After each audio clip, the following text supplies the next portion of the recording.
நல்ல சினிமாக்களை நேசிக்கிற கொண்டாடுற எல்லா இளைஞர்களுக்கும் வணக்கம். இந்த வீடியோ நான் பார்க்க போறது இயக்குனர் வெற்றிமாறன் டைரக்ஷன்ல விஜய் சேதுபதி, சூரி, மஞ்சு வாரியர் மற்றும் பலர் நடிச்சிருக்கிற விடுதலை பார்ட் 2 திரைப்படத்தோட விமர்சனம். ஃபர்ஸ்ட் பார்ட்டோட ரிவ்யூல சொன்ன ஒரு விஷயத்த திரும்ப இந்த வீடியோலையும் சொல்லணும்னு நினைக்கிறேன்.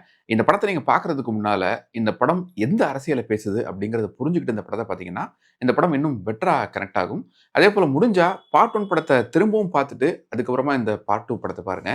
ஏன்னா பார்ட் 1 படத்துல எக்கச்சக்கமான கேரக்டர்ஸ் இருக்கும், நிறைய டீடைலிங் இருக்கும். தமிழ்நாட்டுல போலீஸ் அராஜகத்தால அப்பாவி மக்கள் பாதிக்கப்பட்ட எத்தனையோ மோசமான சம்பவங்கள் இருக்கு. உதாரணத்துக்கு ஜெயராஜ் பெனிக் சம்பவம், ஸ்டெர்லைட் துப்பாக்கிச்சூடு சம்பவம், மாஞ்சோலை எஸ்டேட் சம்பவம், கர்ணன் படத்துல காட்டப்பட்ட கொடியன் குளம் சம்பவம், ஜெய்பீம் படத்துல காட்டப்பட்ட ராஜா கண்ணு மரணம்னு நிறைய சம்பவங்களை குறிப்பிட்டு சொல்லலாம். அந்த வகையில விடுதலை பார்ட் 1 படத்துல வெற்றிமாறன் அவர்கள் பேசியிருந்தது இதுவரைக்கும் நான் சொன்ன மற்ற சம்பவங்களை விட ரொம்பவே கொடூரமான வாச்சாத்தி சம்பவம். 1992ஆம் ஆண்டு ஜூன் மாதம் வாச்சாத்தி அப்படிங்கிற கிராமத்தை சேர்ந்த 18 பெண்கள் ரேப் பண்ணப்பட்டாங்க. அந்த கிராமத்தை சேர்ந்த மக்கள் சொல்ல முடியாத பல கொடுமைகளை அனுபவிச்சாங்க. தமிழ்நாட்டையே உலுக்கிய ஒரு சம்பவம் அது.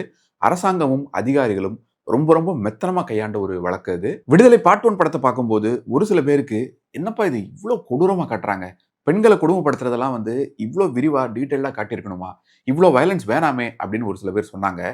ஆனா நிஜத்துல அந்த வாச்சாத்தி சம்பவத்தப்போ நடந்த புருட்டாலிட்டியும் செக்ஷுவல் அபியூஸும் இதை விட ரொம்ப ரொம்ப மோசமா இருந்தது. இந்த வாச்சாத்தி சம்பவத்துல வனத்துறை, வருவாய்த்துறை, காவல்துறைன்னு 3 டிபார்ட்மெண்ட்டை சேர்ந்த 269 அரசு அதிகாரிகள் மேல வழக்கு பதியப்பட்டது. அதுல 17 ரேபிஸ்ட்ல 12 பேருக்கு 17 வருஷ சிறை தண்டனையும் 5 பேருக்கு 5 வருஷ சிறை தண்டனையும் கிடைச்சது. மீதி 252 பேர்ல சிலருக்கு தண்டனை கிடைச்சது. சிலர் மேல இன்னமும் வழக்கு நடந்துட்டு இருக்குது. சிலருக்கு எந்தவித தண்டனையும் கிடைக்கல. அதே போல கிட்டத்தட்ட ஒரு 60 பேர் வழக்கு முடியறதுக்கு முன்னாலேயே வழக்கு நடந்துட்டு இருக்கும் போதே இறந்தும் போயிட்டாங்க. அந்த வாச்சாத்தி சம்பவத்தை பிரதானமா மையப்படுத்தி வந்த ஒரு கற்பனை கதை தான் விடுதலை படத்தோட பார்ட் 1 திரைப்படம். தர்மபுரிய அருமபுரி அப்படின்னும் சத்தியமங்கலத்தை சோலைமங்கலம் அப்படின்னும் காட்டியிருப்பாரு. அதே போல அந்த கதையில முதல் பாகத்துல பிரைமரி கேரக்டர்ஸா இருந்த வாத்தியார் அப்படிங்கிற அந்த கதாபாத்திரமும், கான்ஸ்டபிள் குமரேஷன் கதாபாத்திரமும் ஜெயமோகன் அவர்கள் எழுதின துணைவன் அப்படிங்கிற சிறுகதையில் வரக்கூடிய கற்பனை கதாபாத்திரங்கள் தான். ஆனா அந்த சிறுகதையில எழுத்தாளர் ஜெயமோகன் தோழர்கள் மேல தனக்கு இருக்கக்கூடிய வன்மத்தை ஒரு சில வரிகள்ல ரொம்ப மோசமாவே கக்கியிருப்பாரு. ஸோ அப்படி ஒரு சிறுகதையை வெற்றிமாறன் மாதிரி ஒருத்தர் எப்படி பண்ண போறாரு அப்படிங்கிற ஒரு சந்தேகம் முதல் பாகத்தை பார்க்கறதுக்கு முன்னால இருந்தது.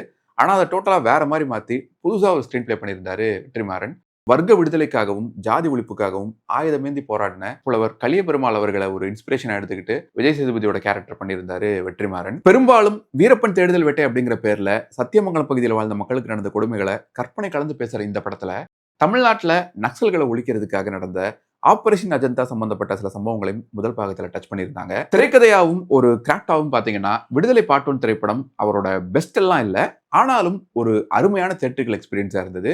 சில குறைகள் எல்லாம் தாண்டி அவர்கிட்ட இருந்து இன்னொரு தரமான படமா இருந்தது. பார்ட் 2 படத்தை எதிர்பார்க்க வைக்கிற மாதிரியான ஒரு நல்ல ஸ்டாண்டர்டை செட் பண்ணியிருந்தது. குறிப்பா தியேட்டர்கள் வெர்ஷனை விட ஓடிடியில் ரிலீஸ் ஆன டைரக்டர்ஸ் கட் இன்னும் ரொம்ப எங்கேஜிங்கா ஃபோக்கஸ்டா இருந்தது. அதனால இந்த பார்ட் 2 திரைப்படம் எப்படி இருக்க போகுது அப்படிங்கிற எதிர்பார்ப்பும் எனக்கு நிறையவே இருந்தது. ஸோ அந்த எதிர்பார்ப்புகளை இந்த பார்ட் 2 திரைப்படம் பூர்த்தி பண்ணிச்சா இல்லையாங்கிறத இந்த ரிவ்யூல பார்ப்போம்.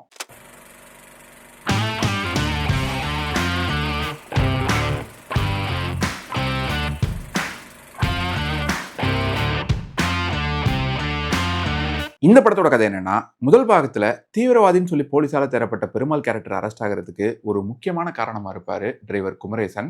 இந்த 2வது பாகத்துல பெருமாள் யாரு, ஒரு சாதாரணமான பள்ளிக்கூட வாத்தியாரா இருந்த அவர் எப்படி ஆயுதமேந்தி போராடுற ஒரு போராளி ஆனாரு, மக்கள் படையோட தலைவர் ஆனாரு அப்படின்னு பல விஷயங்கள் இந்த கதையில நமக்கு சொல்லப்படுது. படத்தோட தொடக்கத்துல பெருமாள் வாத்தியார் அரெஸ்ட் ஆயிட்டாரு அப்படிங்கிற விஷயம் பத்திரிகைக்காரங்களுக்கு லீக் ஆகுது. அதனால அந்த இடத்துக்கு மக்கள் போராட்டம் பண்ணிட போறாங்க, வேற ஏதோ பிரஷர் வந்துட போகுது அப்படிங்கிறதால அவரை வேற ஒரு இடத்துக்கு மூவ் பண்றதுக்கு முயற்சி பண்றாங்க போலீஸ். ஒரு பக்கம் வாத்தியாரோட ஆட்கள் அவரை காப்பாற்ற முயற்சி பண்றாங்க. இன்னொரு பக்கம் தன்னால ஒரு நல்லவர் அரெஸ்ட் ஆயிட்டாரே அப்படிங்கிற ஒரு குற்ற உணர்ச்சியோடு இருக்காரு குமரேசன். இதுக்கு நடுவுல அரசாங்கம் வாத்தியாரோட அரெஸ்ட்டை வச்சு ஒரு சில விஷயங்கள் பிளான் பண்றாங்க. அதுக்கப்புறம் என்னாச்சு அப்படிங்கிறது தான் இந்த விடுதலை பார்ட் 2 திரைப்படத்தோட கதை. இந்த ரிவ்யூல சில மைல்டு ஸ்பாய்லர்ஸ் இருக்கிறதுக்கு வாய்ப்பு இருக்கு. அதை மனசுல வச்சுட்டு இந்த வீடியோ பாருங்க. இந்த படத்தோட பிளஸ் பாயிண்ட்ஸ் என்னன்னா, முதல் பாசிட்டிவ், தான் எடுத்துக்கிட்ட இந்த கதையில இயக்குனர் வெற்றிமாறன் அவர்கள் ரொம்ப அழுத்தமா சத்தமா சொல்லியிருக்கக்கூடிய சில விஷயங்கள். படம் தொடங்கி ஒரு 10 நிமிஷத்துல இந்த மொத்த சிஸ்டம் எப்படி ஃபங்க்ஷன் ஆகுது அப்படின்னு காட்டுற மாதிரி ஒரு சீன் ஒன்று வருது. நடுராத்திரியில மினிஸ்டர் சீஃப் செக்ரட்டரி கிட்டையும் கலெக்டர் கிட்டையும் ரொம்ப கோமா பேசக்கூடிய ஒரு சீன். அந்த சீனும் சரி, படம் முழுக்க சீஃப் செக்ரட்டரி அவர் எடுக்கக்கூடிய சில முடிவுகளும் தொடர்ச்சியா அவர் பண்ணக்கூடிய சில விஷயங்களும் கான்டெம்பரரியா நடக்கக்கூடிய நிறைய விஷயங்களை நினைவுபடுத்துற மாதிரி இருந்தது. மனுஷன் பிறக்கிறப்பவே ஒருத்தன் மேல, ஒருத்தன் கீழே, இன்னொருத்தன் அதுக்கும் கீழேன்னு பிரிக்கிற நீங்க பிரிவினைவாதிகளா?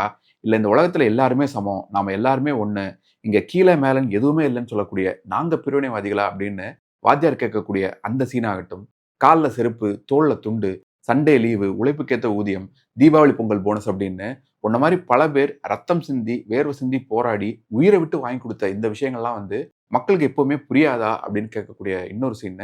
இந்த மாதிரி பல காட்சிகள் வெற்றிமாறன் அவர்களோட சிக்னேச்சர் ஸ்டைல்ல இருந்தது.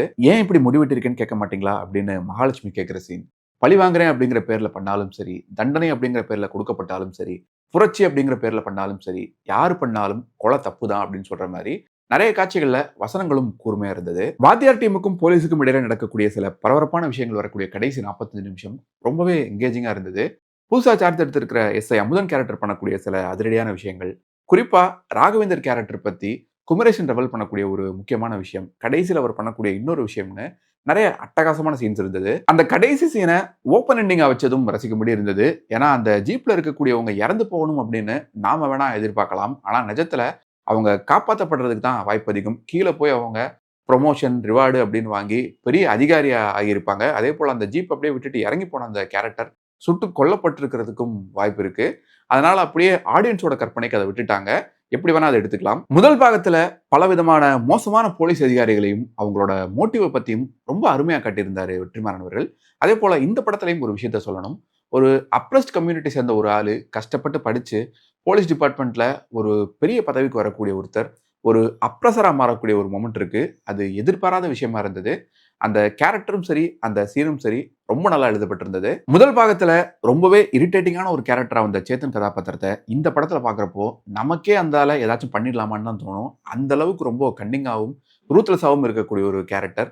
அந்த கதாபாத்திரத்தை ரொம்ப ரொம்ப பிரமாதமா கேரி பண்ணியிருக்காரு சேத்தன். ஒரு சில காட்சிகள்லாம் பார்க்கும்போது நிஜமா அவரை சேத்தனாவே பார்க்க முடியல. ஒரு மோசமான பெர்வர்ட்டான ஒரு போலீஸ் அதிகாரியா மட்டும்தான் பார்க்க முடியுது. அவர் மட்டும் இல்ல, இந்த படத்தில் நடிச்சிருக்கிற எல்லா நடிகரோட பெர்ஃபார்மன்ஸுமே இந்த படத்துக்கு ஒரு பெரிய பிளஸ் பாயிண்ட்.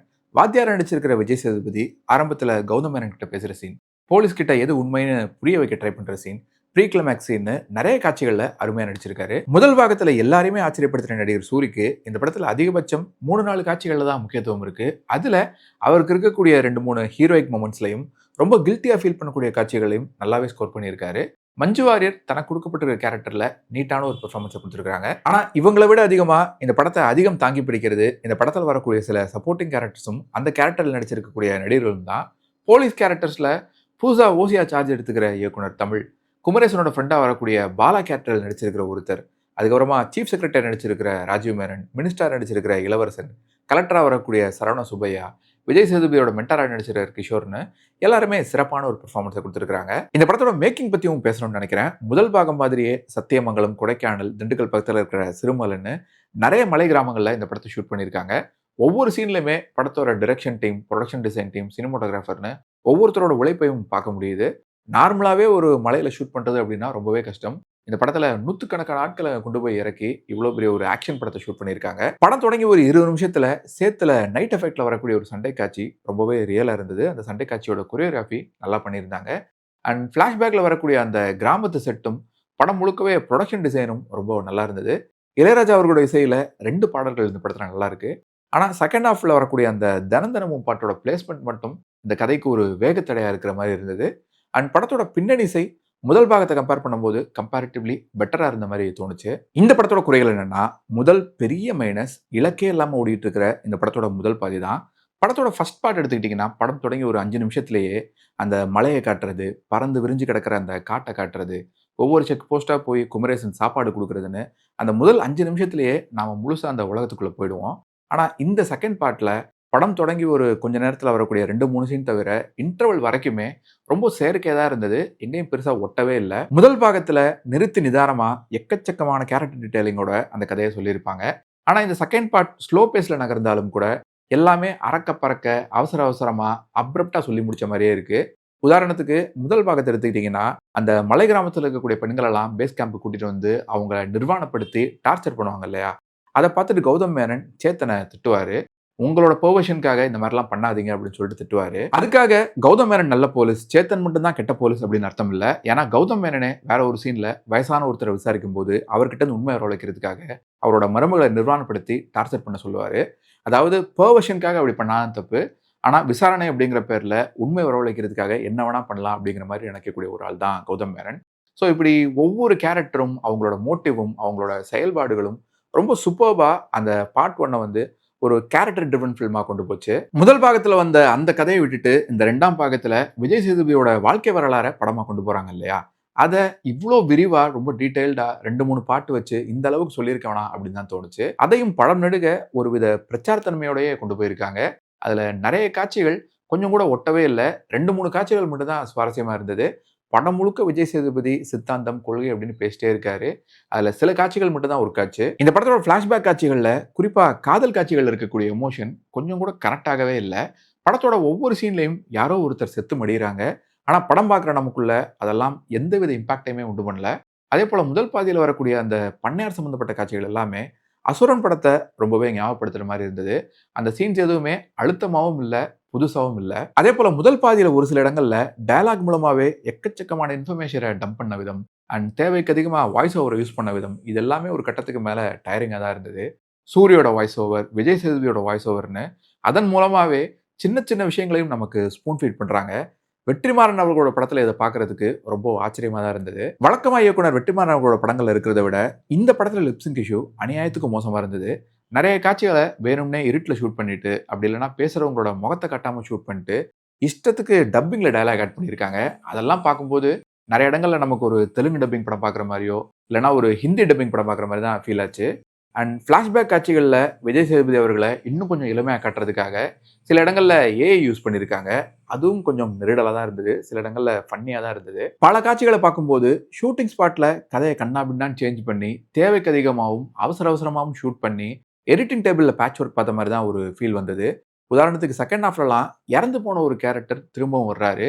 அது எடிட்டிங்ல வந்த கன்ஃபியூஷனா இல்ல கதையில இருக்கிற கன்ஃபியூஷனான்னு தெரியல. கிட்டத்தட்ட ஒரு கேமியோ மாதிரி குமரேசனா வரக்கூடிய சூரிய கதாபாத்திரத்துக்கு இந்த படத்துல இம்பார்ட்டன்ஸ் ரொம்பவே கம்மி அப்படிங்கிறது ஒரு புறம். ஆனா ஃபர்ஸ்ட் பார்ட்ல நிறைய முக்கியமான கேரக்டர்ஸா வந்த கௌதம் மேனன், பவானிஸ்ரீ இவங்களுக்குலாம் இந்த படத்துல சுத்தமா வேலையே இல்லை. குறிப்பா பவானிஸ்ரீலாம் மொத்தமா காணாம போயிட்டாங்க. இந்த படத்துல நிறைய காட்சிகள் சட்டுன்னு கட் ஆயிட்ட மாதிரி அப்ரப்டா பாதியிலே முடிச்சிட்ட மாதிரி ஃபீல் ஆச்சு. உதாரணத்துக்கு ஒரு சீன்ல இடதுசாரினா என்ன, வலதுசாரினா என்ன அப்படின்னு கிஷோர் மக்களுக்கு எக்ஸ்பிளைன் பண்ணிட்டு இருப்பாரு. ஆனா அந்த சீன்லாம் பாதியிலே கட் பண்ணிட்டு அடுத்த சீனுக்கு ஜம்ப் ஆயிட்டாங்க. அந்த சீன்லாம் முழுசா இருந்திருந்தா இன்னைக்கு இருக்கக்கூடிய அரசியல் சூழலுக்கு மக்களுக்கு அந்த தத்துவங்களை இன்னும் எளிதா புரியுற மாதிரி கொண்டு சேர்க்கிற மாதிரி இருந்திருக்கும். அவங்கள எஜுகேட் பண்ற மாதிரி, என்லைட் பண்ற மாதிரி ஒரு முக்கியமான சீனா இருந்திருக்கும். ஆனா அந்த சீன் மட்டும் இல்ல, வேற சில சீன்களும் பாதியிலே கட் ஆனதுக்கு காரணம் நிறைய காட்சிகள் எடுத்து வச்சுட்டு எதை வைக்கிறது எதை ரிமூவ் பண்றதுன்னு தெரியாதுங்கிற அந்த குழப்பமா தான் இருக்கும்னு நினைக்கிறேன். இன்னொரு வேடிக்கையான விஷயம் என்னன்னா, முதல் பாகத்துல சினிமாட்டோகிராஃபர் வேல்ராஜ் ஒரு போலீஸ் அதிகாரியா நடிச்சிருப்பாரு. ஆனா அவரே திரும்பவும் இந்த படத்துலயும் ஒரு பண்ணையார் கேரக்டர் நடிச்சிருக்காரு. ஃபர்ஸ்ட் ஹாஃப்ல ஒரு சின்ன ரோல்ல வர்றாரு. இந்த படத்தோட காஸ்டிங் மிஸ்டேக்கா இல்ல நான் தான் தப்பா பார்த்துட்டேனான்னு தெரியல. ஒருவேளை நீங்களும் அதை நோட் பண்ணியிருந்தீங்கன்னா மறக்காம கீழே கமெண்ட்ஸ் சொல்லுங்க. இல்ல அந்த பண்ணையார் கேரக்டரோட பையன் தான் இந்த இன்ஸ்பெக்டர் அப்படின்னு சொல்றாங்க அப்படின்னா அப்பவும் டைம் ஃப்ரேம் வந்து இடிக்குது. கண்டிப்பா வயசு இடிக்கும்னு நினைக்கிறேன். இல்ல அது மிஸ்டேக் தான் அப்படின்னா வெற்றிமாறன் அவர்களோட படத்துல இப்படி ஒரு மிஸ்டேக்கை பார்க்கறது ரொம்பவே சர்ப்ரைசிங்கா தான் இருக்கு. முதல்ல இந்த விடுதலை பார்ட் 2 திரைப்படம் எப்படி இருக்குன்னு கேட்டீங்கன்னா, பிளாஷ்பேக்ல வரக்கூடிய காட்சிகளை, குறிப்பா அந்த காதல் காட்சிகளை விட்டுட்டு கரண்ட்ல 1987 நடக்கக்கூடிய கதையை இன்னும் அதிகமா ஃபோக்கஸ் பண்ணியிருந்தாங்கன்னா இது பெட்டரான ஒரு படமா வந்திருக்கும், பிரமாதமான ஒரு படமா வந்திருக்கும். ஆனா திரைக்கதை ரீதியா வெற்றிமாறன் அவர்களோட கெரியர்லயே இதுதான் நிச்சயமா அவரோட வீக்கஸ்ட் ஃபிலிம் அப்படின்னு சொல்லலாம். ஒரு சில இடங்கள்ல டாக்குமெண்ட்ரி ஃபீல் கொடுக்கக்கூடிய ரொம்பவே ஆவரேஜான சுவாரஸ்ய குறைவான இந்த படத்தோட முதல் பாதி தான் இந்த படத்தோட பெரிய பிரச்சனையே. பட் ஸ்டில் டைரக்டர் வெற்றிமாறன் அவர்களோட ஃபேன்ஸுக்கு நிச்சயமா இந்த படம் பிடிக்கும். ஒரு தடவை பார்க்கக்கூடிய ஆவரேஜான ஒரு படம் தான் இது. ஸோ இந்த ரிவ்யூ உங்களுக்கு பிடிச்சிருந்தா மறக்காம உங்க ஃப்ரெண்ட்ஸ் அண்ட் ஃபேமிலி கூட ஷேர் பண்ணுங்க. நீங்க ஏற்கனவே இந்த விடுதலை பார்ட் 2 திரைப்படத்தை தியேட்டர்ல பார்த்துருந்தீங்கன்னா உங்களோட கருத்துக்களை கீழே கமெண்ட்ஸ் சொல்லுங்க. மீண்டும் வேற ஒரு வீடியோவில் சந்திப்போம். இன்னும் நிறைய சினிமாக்கள் பார்ப்போம், நிறைய சினிமாக்கள் பற்றி பேசுவோம். நன்றி.